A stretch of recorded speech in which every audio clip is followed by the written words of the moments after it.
How's it going, everybody? This is S3 Todd coming at you with that Alabama LSU recap video.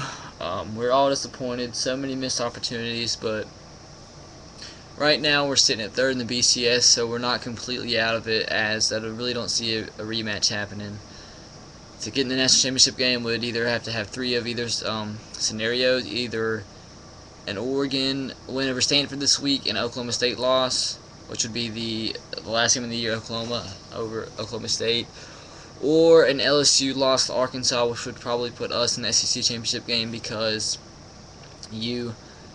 Arkansas would jump LSU in the polls, but they'd stay behind us because we beat them. And if that's the case, they choose whoever goes to the championship game in the division by. If that's the case and they're so close in the polls, if whoever's first in the polls and whoever's second in the polls, who's tied in the West, if they're five poll spots away from each other, well, within five, you look at a head-to-head matchup, and if that's the case, Arkansas would have jumped LSU because they beat them head-to-head, and Alabama would have beat Arkansas in the head-to-head, so they'd be going to the SEC championship game. So we're not out of it, but one of those scenarios has to happen. So now to the game. I about killed myself.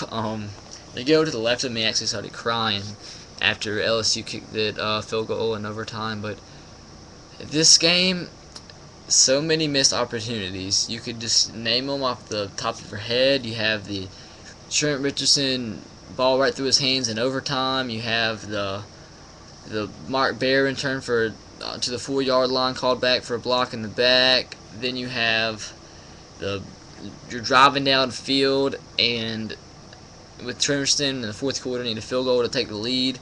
And for some reason, while Tremerson's going crazy on that drive, you decide to run a wildcat pass for an interception. Then you have all the missed field goals. You have, what else? The guy where McCarron rolled out to the right, he threw it into coverage, and you had Brandon Gibson wide open in the end zone. You had that one busted play where the wide receiver got behind the safety, and then Jordan Jefferson. If that would have been anywhere near a decent pass to Jordan Jefferson, that would have been a touchdown, easy for LSU. But he underthrew him really, really bad, and they got the field goal out of that. And that's all I really can think of right now. And something I want to talk about is, I don't get all these analysts talking about how they didn't like watching that game, because for me, I'm more biased because I was at the game, but that was a freaking exciting game. I'm sick of hearing teams talk about, oh, that's an ugly win, that's ugly, I want to score 45 points a game, blah, blah, blah, blah, blah. I try to be as non-biased and non-homer as I can, but it's starting really to set in why people talk about the SEC. The SEC's freaking won the last 5 national championship games. The way we do it is apparently the right way to do it. Who cares how you win? If you win, that's all that matters. If you win 2-0, that's all that matters. If you win 45-44, that's all that matters. You win, you keep on going. I'm sure either Alabama or LSU could be any team in the top 10 right now by 14 or more points. It makes no sense to say that's a not exciting game because it's 9-6. Because to me, my voice was gone by the fourth quarter. That's why I didn't do that video yesterday. But with talking about the quarterback play, the analysts are always saying that was a terrible quarterback play. I can see what they're talking about for the most part, on the LSU side. Jarrett Lee had like 7 pass attempts for like 20 yards and like 2 interceptions, and Jordan Jefferson was like 6 of 10 for 60 yards, and that like 30 or 40 of those yards came in that one completion that should have been a touchdown. But now when you look at Alabama's sides, I am sick of people bashing the quarterback when we lose. AJ, to me, he had a pretty good game, especially against the number two or three secondary in the nation, probably the best secondary in the nation. Talking about the analysts saying this is bad secondary play, quarterback play, I don't see it. A.J. McCarron had 199 yards against probably the best defense in the country. And what A.J. did is, we got more than half the time, 3/4 of the time, we got the ball inside our 10-yard line. Not one time did we have to punt from inside our 20. We drove the ball downfield. He did the best he could. He had many a great throws. What the fan base of Alabama does in a loss, they look too much on the negative aspects of the quarterbacks and the coaching rather than the positives. AJ had some great freaking throws to get us out of our own end zone. He got us to past the 50, and once he got past the 50, it kind of got downhill from there. He'd get about 10, 15 more yards set us up for a field goal, and we did not do that, as we all know. And he gave us the opportunity to at least kick the field goal numerous times, and he gave us the opportunity to win the game. He did not lose the game for us by any means. I mean, the things that stand out for me was that wide open pass he missed or didn't throw that would have been a touchdown. The interception, when he fell down in overtime to just for no apparent reason, Marquise Mays was right open in the middle, could have converted for the first down, and he fell down. But that's only the 3 plays that I can really think of right now off the top of my head that was a bad play for AJ, and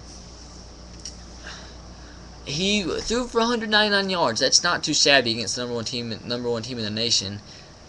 And like I said, he gave us the opportunity to kick field goals and to win the game. He can't help it that our kicker can't kick. If we'd have made one of those field goals, he gave us 5 or 6 opportunities to score, to kick a field goal, and we missed all of them except like 2.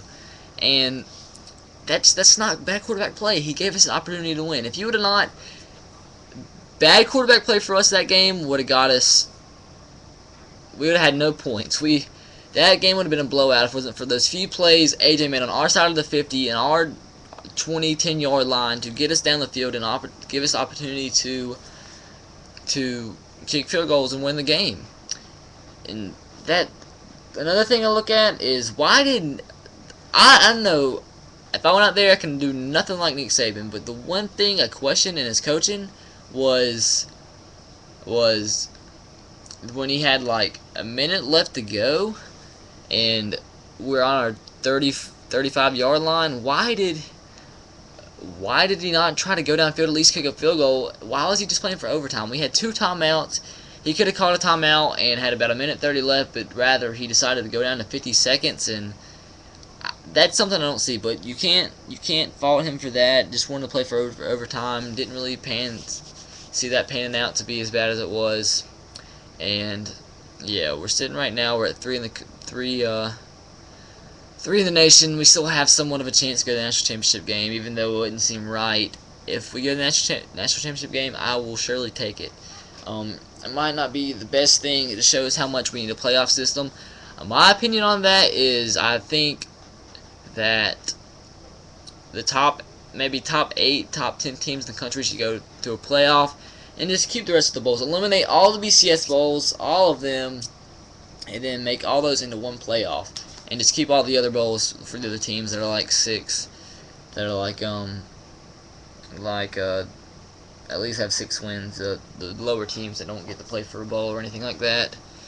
So I believe that's all I can talk about. There's so many missed opportunities. That last drive, it was 3rd and 4, like on our 20. There's 4 minutes left, like 3rd and 4, 3rd and 5, and Jordan Jefferson ran that scramble out, and we could have stopped him and had a chance to go downfield and win. I wanted to pull my hair out. That makes me more angry than anything, is seeing a quarterback run outside the pocket and scramble for yards. That made me mad. I don't even know if he had a sack that whole game. That's the one problem with our defense, is we don't get many sacks, but it confuses me. Why are our defense never able to get sacks? Like, I don't get that. But that is it, guys. Congrats to LSU. I saw a few crazy LSU fans of the game for the most part. For the most part, you guys were class.